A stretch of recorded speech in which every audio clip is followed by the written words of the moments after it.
Hello and welcome to Marriott MBA Today. I'm Jordan Larson, and with me is Dr. Paul Godfrey. He's one of the core professors teaching strategy here in the MBA program. Thanks for being here today. Oh, you're welcome, Jordan. Thanks for having me. Yeah. So you recently wrote a book, More Than Money. I did. Could you just tell us a little bit about the book? Well, the title of the book is More Than Money, the 5 Forms of Capital that Create Wealth and Eliminate Poverty. So It's a book about how business and market principles and organizations can help individuals and families lift themselves out of poverty in spite of the environment and conditions that they live in. That's an interesting topic, and also interesting for a strategy professor in an MBA program to be writing about. What got you interested in this topic, and why did you want to write a book? Well, honestly, Jordan, the very first thing is when you ask that question, I think back. My patriarchal blessing talks about that I would have a concern for people who weren't as blessed as I was. And so, I go through, live my life, try to be a good person. And then about a decade ago, the dean came and asked me if I would be involved with a new center that was going to work on fighting poverty and alleviating poverty. And that just made a natural fit with some things that I was doing about corporate social responsibility. But you're right, it doesn't seem very typical for a business strategy professor to think about eliminating poverty. But the more that I've worked in this space and the more that I've learned, the more I realize that businesses and not-for-profit organizations and churches and even government agencies need great strategies if they're going to be able to significantly help people move from poverty to prosperity. That's a great point. What are some of the strategies that you talk about in the book? Well, the main vehicle, so the book talks about 5 types of capital.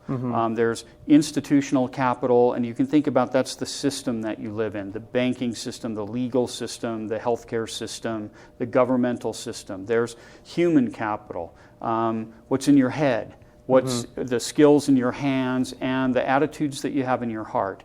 There's social capital, the people that you know and the resources that you can access from them. There's organizational capital. Do you know how to create a business? Do you know how to allocate and divide up tasks to leverage people's skills? And finally, there's physical capital, which is things like money or physical assets like a bicycle or a motorcycle or something. And people move from poverty to prosperity to the extent that they can acquire and grow these types of capital. Core to all of that is a message that ought to resonate with BYU students, and that's about self-reliance. And people who move from poverty to prosperity adopt an attitude of self-reliance, which means 3 things. It means that they accept responsibility for their own well-being. They don't look to others, they don't look to government. They realize that if they're going to succeed, it's on them. Secondly is a psychological trait called self-efficacy. So when you have to learn a new task, when you have to try something that's hard, self-efficacy is the belief that I can do this. And not only that I can do it, but that I'm willing to sustain the effort long enough to succeed. And the third element of self-reliance is that people have to create a long-term view. So I met a woman in Ghana and learned, I heard this story a lot. People would talk about, I'll make a nickel a day, or I'll make a dime a day in profit, and I'll keep a nickel to eat, and I'll save a nickel so I can start to buy my own inventory. And folks would save money in very, very small increments over long periods of time, and then all of a sudden they could buy their own inventory. Then all of a sudden they could leverage and get a little stand or a little shop where they could have some shelter.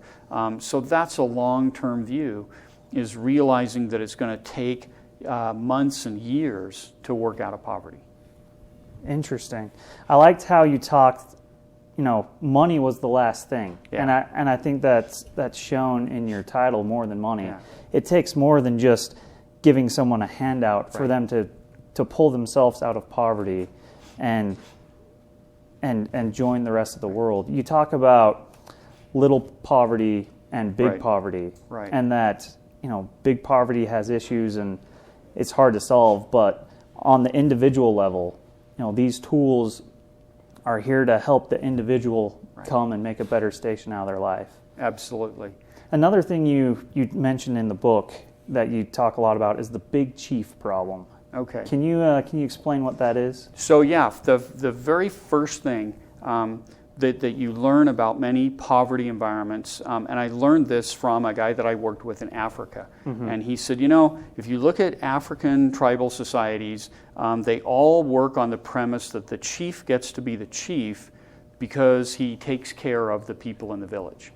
And when he runs out of that ability to take care of the people in the village, they start looking around for a new chief. And so he talked about NGOs or social entrepreneurs who come in with noble attitudes about wanting to help people in poverty. And they look at these folks and they say, boy, we see that you need financial capital, or we see that you need inventory, or we see that you need business training.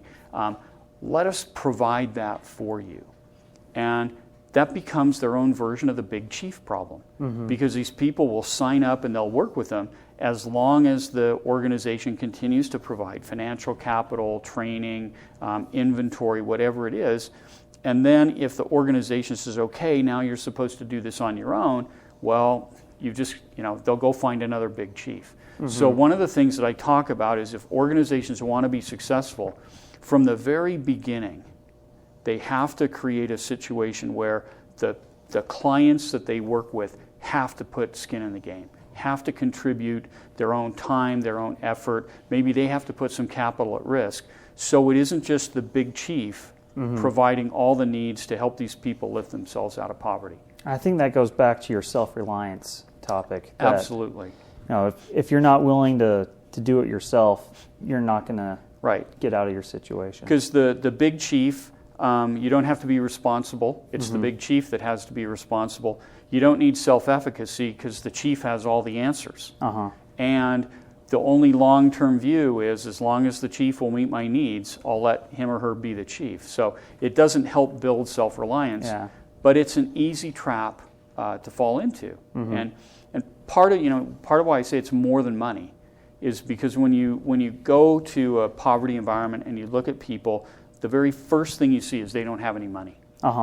And so you say, wow, if they just had money, they'd be able to get out of poverty. But the reality is, as you get to know the lives of those folks, the ones who succeed do it without money. And when they get money, it's like a turbocharger that helps them propel their advancement forward. But generally, they're able to leverage these other types of capital and begin to be successful before they have money. Excellent. So one more thing. You talked about this new center, and I believe it's called the Ballard Center. Right. Could you just spend a few moments talking about the Ballard Center and how students can get involved?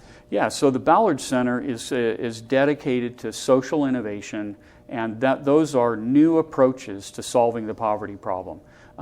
Many of those are small social entrepreneurial ventures. Others are ventures by corporations that are innovative. The Ballard Center is located on the 3rd floor of the Tanner Building, and its full name is the Melvin J. Ballard Center for Economic Self-Reliance. And Melvin J. Ballard is actually Elder M. Russell Ballard's grandfather, who was a member of the Quorum of the 12, who was instrumental in helping the church roll out and establish the welfare program back in the 1930s. The Ballard Center has opportunities for students to do internships, to do on-campus work. They have a social venture competition. And their motto is a great motto. Their motto is, do good better. So you already come wanting to do well. Most BYU students want to make a positive difference. The Ballard Center, my book, other things are designed to help you do it better, to make fewer mistakes and to be more effective. Wonderful. Well, thank you so much for being here with us today, and thank you for watching Marriott MBA Today.